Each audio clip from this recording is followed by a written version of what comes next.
Ulama kata al-asya' la tattadihu illa bi'abdadiha. Sesuatu itu takkan jelas, clear, sempurna melainkan kita bawa lawan dia. Sebab tu Melayu pun cakap lagu ni, kena. Saya suka perhatilah Melayu cakap. Tengok Melayu kata apa. Hang sagi pergi kedai, lepas tu balik. Itu kita bagi arahan kat anak kan. Hang sagi pergi kedai, lepas beli barang balik. Yang kita kata hang jangan duk kona merata-rata. Itu pasal apa? Hang pergi kedai balik, budak tu faham ni. Faham lah. Lepas beli barang balik. Tu yang mak duk tambah lagi pada. Hang jangan duk kona merata-merata. Hang jangan duk kona merata-merata. Tengok Melayu cakap. Sebab tu dia kata sesuatu itu takkan jelas, clear, elok melainkan bawa main lawan. Hak tadi dia kata hang pergi kedai, lepas tu hang balik. Hang jangan duk kona merata-merata. Hak tu tak sebut pun tak apa dah. Apa tujuan dia sebut hak jangan kona merata-merata? Sebab tu dia nak bagi clear elok. Lagi tengok. Ni nak abang orang kata ni. Ni nak abang apa kertas ni, dia kata kan. Nak abang gambar kertas ni putih nah. Ni bukan hitam ni.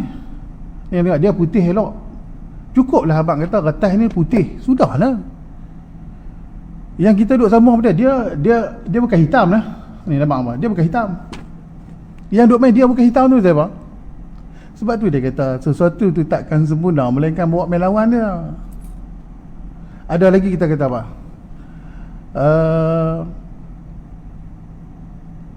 Tayar motor tu dia bergolek elok tu. Tayar motor bergolek elok. Dia bukan dia jadi guni-guni. Dia selalu tambah tu Melayu cakap. Okey, Melayu tangkap kita. Macam kita kata lagi lah, pen ni lurus elok orang. Dia bukan bengkok. Yang duk main dia bukan bengkok tu pasal apa? Kita cakap lagi tu lah. Pen ni lurus tu. Lurus elok lah. Sikit pun tak bengkok. Dia tak sebut bengkok tu pasal apa? Awak kalau sebut lurus itu bengkok ke? Orang tahu dah kalau lurus tu tak bengkok lah. Tapi yang sebut pasal apa? Maka sebab itulah dia kata sesuatu itu takkan lengkap, komplit, elok, cantik melainkan dia bawa mai lawan kepada dia. Lawan tu lah. Okey. Pen ni abang ni dia kata pen ni lurus lah. Dia bukan bengkok. Yang dia bukan bengkok tu apa dia? Faham lah lurus. Itu. Sebab tu dia kata sesuatu itu takkan lengkap sempurna melainkan bawa lawan dia. Kemudian di situ dia katalah contohnya lagi la ilaha illallah. Tidak ada Tuhan melainkan Allah. Dia mainlah nafi dengan isbat tu. Cukuplah bagi kita kata Allah ada. Pasal apa orang main tidak ada Tuhan melainkan Allah. Ada. Okey.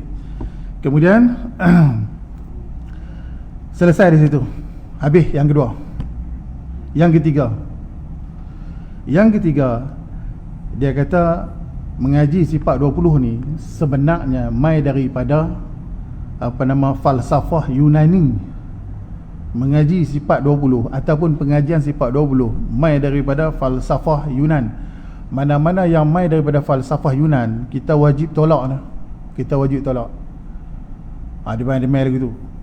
Maka sebab tu ulama pun jawab balik. Ulama kata al-falsafatu al-makhluqatu bil kufriyat. Al-falsafatu al-makhluqatu bil kufriyat.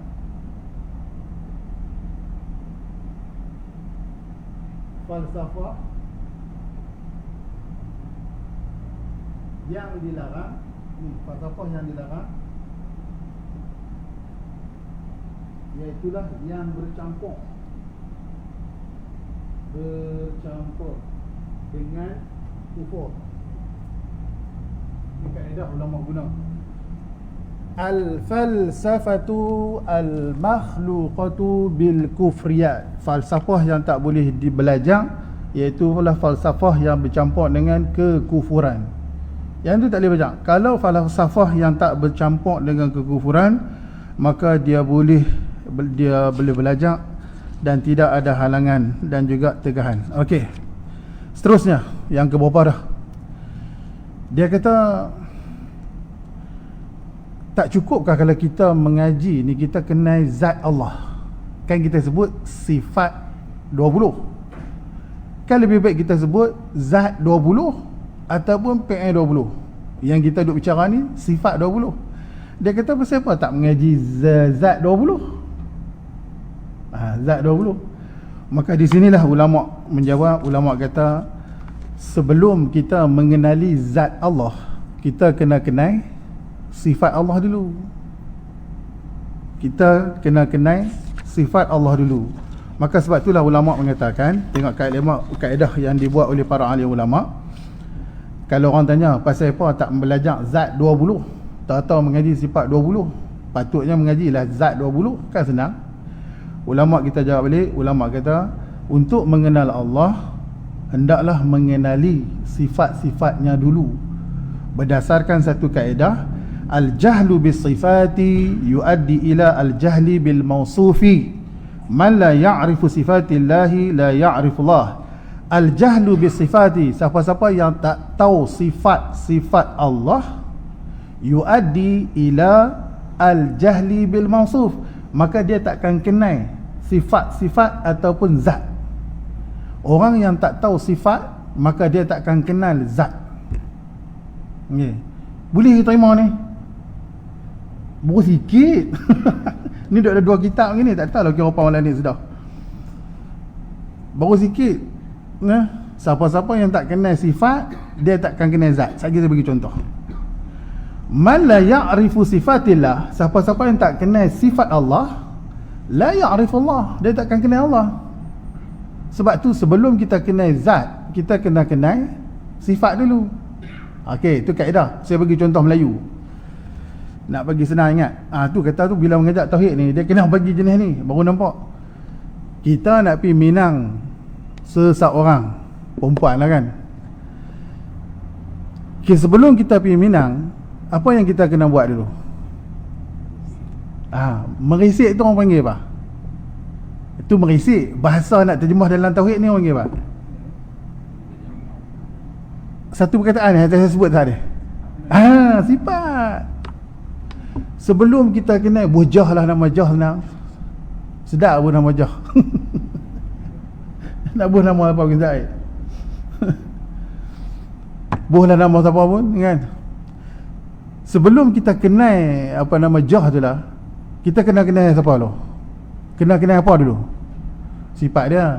Okey, kita hantarlah seorang pergi. Sebab bila seorang tu pergi, dia cerita kat kita, yang aku dapat tahu, dia ni ayah dia kerja apa nama nu, belah-belah Selangor tu. 2 bulan sekali balik. Yang tu orang panggil apa? Sifat lah tu. Mak dia ada lagi. Okey, sebelum kenal dia.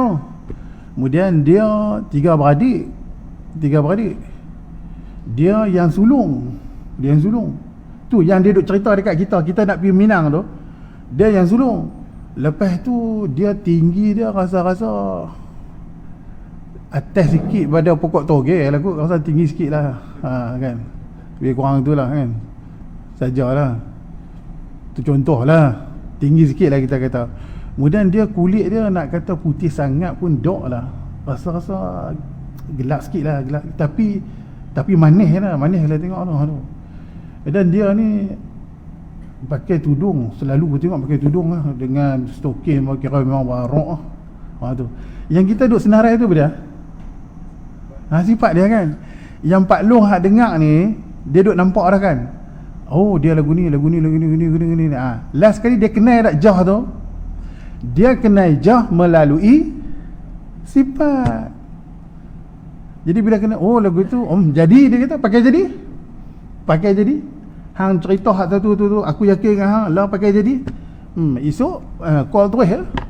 Hang tunggu pukul 2, aku nak pergi 3 biji kereta. Bila kenal dah sifat, kenal lah Jah tu. Dan bila dia pergi tengok, oh sebiji macam orang cerita kat dia. Kita andaikan kalau orang tak kenal sifat, pergi celapak tu nak kata apa? Kalau untung lah, kalau tak untung Bibi tengok, lah hak ni kerja, dia mula dah.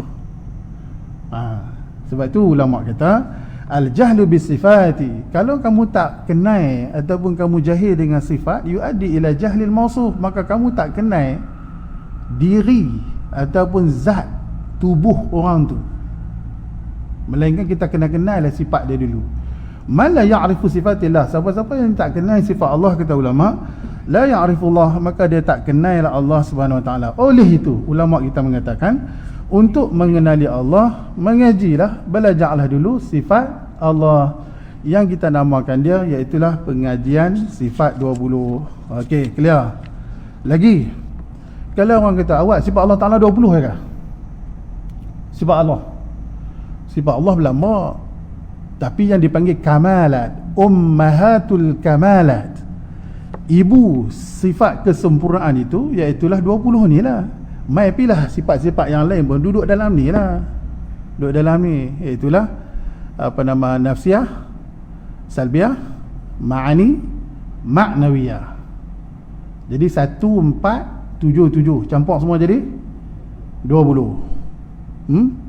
Campur jadi 20. Okey, kemudian hak yang mai di apa Nabi pula ada 9, campur semua jadilah khamsin aqaid, 50. Okey, daripada situlah kita pun mengaji ni apa semua sekali. Saya tak bahas lah dalam tu ma'ani lagu mana, ma'nawiyah lagu mana. Kemudian orang panggil, kalau kita ikut apa nama, macam Tok Guru Haji Saleh, saya pun ikut kuliah dia sebelum dia meninggal, sebab dia antara murid hebat daripada Tok Guru pada kan. Jadi dia main tentang sifat ma'ani tu, dia tak boleh lah kata macam berkata-kata, dia kena kata perkata. Lepas tu orang panggil perhidup, tu itulah sifat ma'ani. Saya tak masuk lah kat tu, cuma nak bagi je. Rupanya dia beza nak berkata-kata dengan perkata lain. Kalau berkata-kata dia panggil thamaratu sifah, yang dia panggil tu. Contoh dia macam ni lah, saya bagi contoh Melayu gini lah. Kita bawa parang, depan ada hutan, kita kata apa kata? Weh Mat, hang bawa parang Nabi mana? Mat tu kata apa? Ayat dia nak guna cerah hutan. Dia kata apa? Aku bawa parang ni pergi ke hutan, tujuan dia nak, dia kata mencerah hutan ke percerah hutan? Orang tua cakap guna percerah hutan. Saya ingat lagi waktu orang tua bila saya tanya, hendak bawa apa nama, cangkir apa nama, parang-parang tu ni nak pergi percerah sikit, nak bagi percerah sikit. Percerah dengan mencerah. Percerah tu lah ma'ani. Mencerah itu ya dia panggil samaratus sifah. Okey, sikit-sikit lah, jamai sikit-sikit lah. Lagi main banyak-banyak dia terus jadi apa ngajak tauhid pula lah. Jadi antara nak bagi gambaran sikit lah. Jadi bila saya duk tenung-tenung balik, oh rupa-rupanya Tok Guru Haji Saleh pun bila main tang sifat ma'ani dia sebut per hidup, kemudian per kata, kemudian apa lagi, per kudrah, per tu. Saya pun fikir macam mana nak bagi faham. Oh, baru saya teringat orang tua. Saya teringat lagi orang tua tu bila dia bawa parang, ada orang Pak Long tu tanya dia, "Weh mak Nabi mana? Ni aku nak percerah ni sikit, percerah hutan." Saya dengar waktu tu, kenapa dia tak kata aku nak mencerah hutan? Beza tu, percerah dengan mencerah hutan tu. Jadi dapat dari situ, tu antara sifat ma'ani lah kan, ma'ani. Okey. Kemudian yang terakhir habis dah semua tu, maka rasa-rasa dah terjawab dah serba sikit yang dikatakan apa nama, nak menjawab beberapa tuduhan yang mengatakan pengajian sifat 20 ini sebagai sesat, sebagai sesat. Jadi saya buat khutbah ni pun agak-agak lebih kurang dalam 15-20 minit je lah, 15-20 minit. Tujuan dia apa? Bila bawa benda ni, kita pun nampak, oh macam ni, barulah kita anggap kata mengaji sifat 20 tu tak sia-sia. Tengok bila Imam Abu Hasan Sy'ari buat benda ni semua, akidah zaman atas pada kita lalu kan, gaji sifat 20 tapi akidah mantap lah, akidah mantap sungguh. Main kat kita zaman ni, dia tengok gayat tu lah, gayat sungguh lah, macam mana lah nak bagi akidah kita, akidah yang mantap.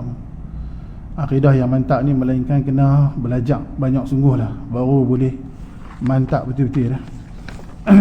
Sebab tu yang duk sembang dalam WhatsApp apa semua tu, kalau kita perhati tengok, macam mana lah nak buat. Sebab tu saya pun kadang-kadang malas kalau nak layan benda tu. Dia cerita dia kena buka kitab tu, kena buka kitab tu nah. Barulah kita nampak antara yang dia duk sembang dah ni, iaitulah Allah duduk di mana, aina Allah. Tu yang saya kena soalan di apa nama tauliah baru ni. Allah ada. Soalan lah tu saya pun tak jangka tu, dekat nak habis duduk tengkak pom-pom dengan ni pun. Lah dia tanya Allah ada. Kita nak jawab apa? Saya kata ada. Dia tanya balik Allah ada duduk di mana? Kita nak jawab. Try jawab. Kemah kalau jawab gitu. Kalau kata Allah ada tapi tak bertempat, kemah ahli sunnah wal jamaah. Maka kalau kita kata Allah ada duduk merata-rata, punggah. Tadi hang lawan berapi, berang. Allah tak duduk sana, Allah bukan kanan, Allah bukan kiri, berang. Lah kali orang tanya Allah duduk mana? Duduk merata-rata. Duduk mana-mana. Saya waktu tu jadi kat dah bodoh dah banyak dah baca. Lah kali tak boleh. Maka sebab tu tengok dalam ni yang layak kita tanya, yang ni sifat makhluk boleh tanya nah. Antaranya aina di mana? Yang ni tak layak pada Allah. Yang kedua kaifa, tak layak, bagaimana, tak layak. Yang ketiga mata, bila, tak layak kat Allah. Kemudian kam, berapa, tak layak. Yang ni aina, kaifa, mata, kam, yang ni dia panggil arad. Arad ini hanya layak kepada makhluk saja. Sebab tu bila tanya kepada makhluk, hang duduk di mana? Itu layak. Bila, mata, bagaimana, kam, berapa, layak pada Allah. Tetapi bila tanya layak pada makhluk, bila tanya kepada Allah, maka dia tak layak sama sekali. Tak layak sama sekali. Saya duk ingat, saya nak bahaslah sikit apa nama, bila Nabi tanya Jariyah tu pun jawab. Nabi tanya aina Allah, Jariyah tu kata fi sama lagi. Tani duk tengkak kayuh tani. Bila kaji punya kaji, kita kena pegang lah. Aina, kaifa, mata, kam. Di mana, bagaimana, bila, berapa. Yang ni tak layak pada Allah Subhanahu Wa Taala, hanya layak kepada makhluk ataupun pada arad saja, pada arad. Jadi bila tak layak pada Allah, yang Nabi kata Jariyah tu kata fi sama, aina Allah fi sama. Sebab itulah ulama pun mentakwil. Ulama mengatakan iaitulah antaranya saya pun jawablah soalan ni pun saya kena juga. Saya kena juga. Di situ dia kata laisa maksud bil makan walakin bil makanah. Okey, beza nah. Tengok last. Makan dengan makanah. Makanatun. Lain ni. Mana dia tadi? Balah ini.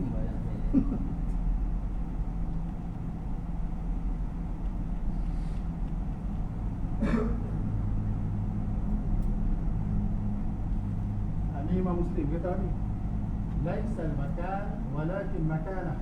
Makanah ni makna dia keagungan, kedudukan. Yang ni makna dia tempat. Nampak? Ni Imam Muslim sebut. Al-muradu laisal makan walakin makanah. Nak cerita keagungan, kemuliaan, bukan kemuliaan. Jadi apa lagi? Ketinggian. Jadi diterjemahkan aina itu dengan mana? Makanlah. Yang tu pun mau tak ada sejam lebih juga nak bahas yang tu pun. Hari lain pula lah. Hari lain kita bahas tu pula apa nama tentang makan dan juga makanah. Bawa mai semua pendapat-pendapat daripada alim-alim ulama. Okey, jadi malam ni setakat tu lah kot yang mampu saya bagi. Kemudian satu lagi nak minta kawan-kawan tolong doakan juga. 11 bulan ni saya kena ke KLIA sebab anak sulung dah pun tamat belajar di Al-Azhar dan akan balik sampai di sini pukul 2 petang 11 hari bulan hari Sabtu. Saya kena keluar dari sini lebih kurang 9.30. Jadi tolong doakan semoga perjalanan saya dan anak-anak dan kawan-kawan yang lain, dia selamat sampai sini, saya selamat sampai KL dan patah balik KLIA. Nah, orang kata tak berapa hari lagi ya. Dan dia pun dah tamat dah belajar sana. Sama dengan saya jugalah, ambil Usuluddin. Nombor 2 pun duduk di sana juga, ambil Usuluddin juga. Allah, saya tanya Han ambil bidang apa? Sama dengan abah, Usuluddin. Lain kali kitab lama Usuluddin dah di rumah. Sebab lah ni yang kritikal kita punya muslimat ataupun ustazah. Nah, kritikal ustaz-ustaz ni tak apa dah, tang ustazah ni dah masih perlukan banyak ustazah nak mengajak, nak sampaikan ni. Jadi ustazah tu penting lah, penting sungguh. Ustaz pun tak ada masalah, kita kata stok banyak kan, banyak. Tapi ustazah ni lah, dan mudah-mudahan dia ada ilmu, dia boleh sampaikan lah. Yang tu lah. Okey, jadi setakat tu saja malam ni yang saya mampu bagi. Moga-moga ada kebaikan, kelebihan. Wallahu a'lam. Bismillahirrahmanirrahim. Allahumma salli ala sayyidina Muhammad wa ala alihi wa sahbihi wa sallam. Allahumma ja'alna minan najihin wal faizin wal mutafawiqin fi dunya wal akhirah. Ya Allah, ya Tuhan kami, sesungguhnya pada malam ini kami bermunajat padamu ya Allah. Andai kata ada di kalangan kami yang terkena COVID ini ya Allah, Engkau sembuhkanlah ya Allah, Engkau sihatkanlah ya Allah. Andai kata ada saudara-saudara kami ya Allah yang terkena COVID-19 ini ya Allah, Engkau sembuh dan sihatkanlah ya Allah. Ya Allah, Engkau peliharalah kami, lindungilah kami daripada jangkitan COVID-19 ini ya Allah. Engkau peliharalah kami dan ahli keluarga kami ya Allah daripada dijangkiti COVID-19 ini ya Allah. Ya Allah, Engkau permudahkanlah dan percepatkanlah semua urusan kebaikan yang hendak kami lakukan ya Allah. Engkau permudah dan percepatkanlah semua niat-niat baik kami ya Allah. Rabbana atina fid dunya hasanah fil akhirati hasanah wa qina adzabannar. Wa sallallahu ala sayyidina Muhammad wa ala alihi wa sahbihi wasallam. Walhamdulillahirabbil alamin. Wassalamualaikum warahmatullahi wabarakatuh.